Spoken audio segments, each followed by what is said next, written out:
Hi Dolly friends, Chris once again, welcome back to another video. This is another request assigned for Don. The name of this video is, well, let me look at the screen so you guys can see it. The name of this video is The Bizarre Death of Elisa Lamb. Okay, let's check it out. Alright, let's fix the camera. So today we're driving to the Stay on Main Hotel, or as it was formerly known, the Cecil Hotel, as part of an ongoing series where I tell this guy true crime stories. And today, we have the privilege of actually going there because it's in LA. And this place happens to be the site of one of the most bizarre mysteries I've ever read. Alright, so we're in our hotel room now. I guess it's time to tell this story. In a giant red chair that's shaped like a hand. Creepy. So on January 26, 2013, 21-year-old Canadian tourist Elisa Lamb checked into the Cecil Hotel in downtown Los Angeles. On February 19th, 18 days from the last time Hold on, guys. So how to get a snack. I'm hungry. Elisa Lamb's body was found naked and floating in a 4-foot by 8-foot water tank on the roof of the Cecil Hotel where she was staying. This sounds horrible. It's horrible. What it was that led to her discovery?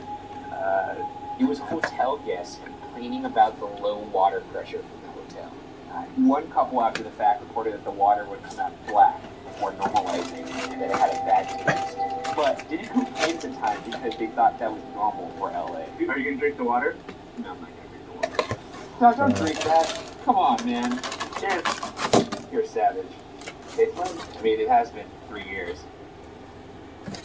It tastes just like water, but it's too much for me to bear. I can't. Plus, there's like this weird fucking water pipe thing going on up here. Another interesting piece of info is from a statement from the hotel manager. Apparently, when Elisa checked into the hotel, she was originally in a hostel-style shared room. But later moved to her own private room due to complaints from her roommates of odd behavior. It turns out the last time she was seen was actually on surveillance footage from the hotel elevator. I'm going to show you the key points of it. Show me? There's footage? Yeah, what you're about to see is... I don't want to see... Is there dead? I don't want to see it. No. It's weird. I'll tell you that. It's weird. Alright, so this is the surveillance footage from the elevator. This is the last time she was seen. So that's her.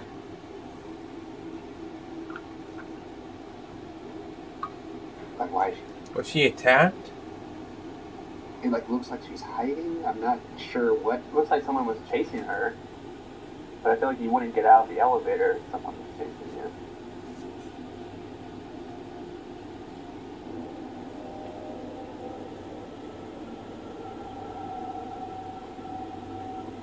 I mean, she appears to be moving her hands in like a really weird, inhuman way. How is the elevator doors not closed yet?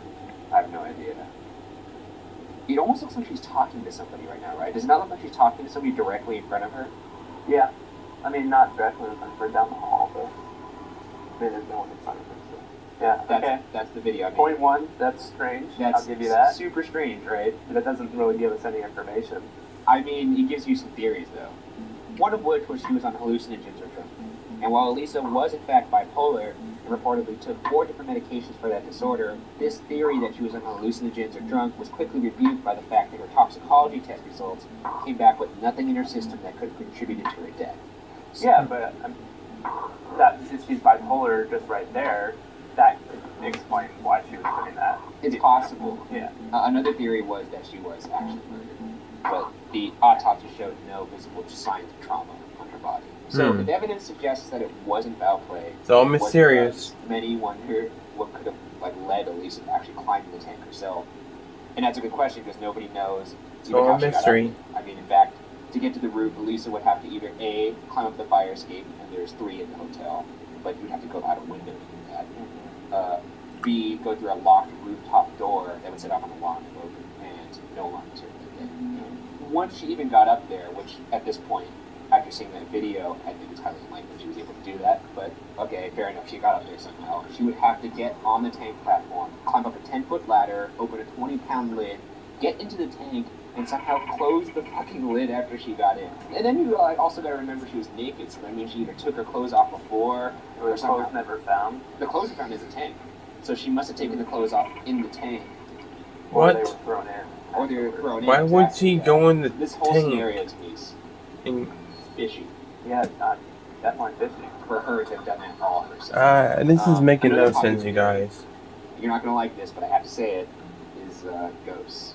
If you look at the video, it appears as if Elisa is talking to someone right outside the elevator, which has led some on the internet to believe that she's talking to the ghost of serial killer Richard Ramirez, who was convicted of 13 murders and stayed in the Cecil Hotel from 1984 to 1985. It's also worth noting that Ramirez was a known Satanist. Absolutely not. So you're saying you don't think there's even a little bit of a possibility that this place is a little haunted and it could drive people to do some crazy shit? To me, it's basically like saying, so you don't believe there's a middle possibility that the spaghetti monster did it. You know, like, there's no recorded history of a spaghetti monster. I don't know where you're getting that. Show me the scientific journal in which they've posted all these ghost studies. There is footage of them moving on their own. Footage is not science. There's no one that's like, I'm going to be a ghost scientist. Why not? Because that's There's a weird. footage. Just think of that title on a business card. That's weird. I'm a ghost scientist. Yeah. And that's really just the tip of the iceberg for the Cecil. It also played home to Austrian serial killer Jack Unterweger in 1991, was the site of an unsolved murder in 1964, and was also, according to some, one of the last places the Black Dahlia was seen alive. And to pile it on even more, there have been numerous accounts of people who have jumped to their death from the roof of the Cecil to the point where longtime residents refer to the hotel as the suicide. If anything, that It probably was a suicide. That's like the most obvious answer to this case. There's already a recorded history of it being easy for people to get up onto the roof, therefore it must be easy for her to get up onto the roof. Let me check to see if it's actually the roof or if it's just jumping. Oh, okay, now you're changing your story because it doesn't fit your designed ghost story package. You see, you can't just I'm gonna check. change the facts in order to... I'm gonna serve you up a fresh truth pancake right now. Let's see how you like it. Hold on. I do like pancakes. Jump to the desk from the building. Never says the roof. Authorities ultimately ruled Elisa's death was accidental drowning. I'm just feeling bad for the family whose people are like... And that's exactly what my next point was. Yeah. It's like lost in all the madness is the family. Yes. This case reminds me of the movie Cabin Fever, because how it started out was a guy in a lake, and he died in the lake, and he got like set on fire, and he rotted in there. Then the disease spreaded throughout the... That's not what kind of reminds me of this Cabin Fever, the part where somebody finds a dead body in the lake and it's been rotted and shit, and the guy falls in there and he gets the disease. That's not kind of... This is kind of what reminds me of when I hear about the dead body. But it probably was a suicide. I wouldn't be surprised, because why would she even dive in that tank in the beginning with, unless it was a suicide or somebody pushed her in there, you know? It's confusing, but yeah. Thanks for watching, guys. Peace out.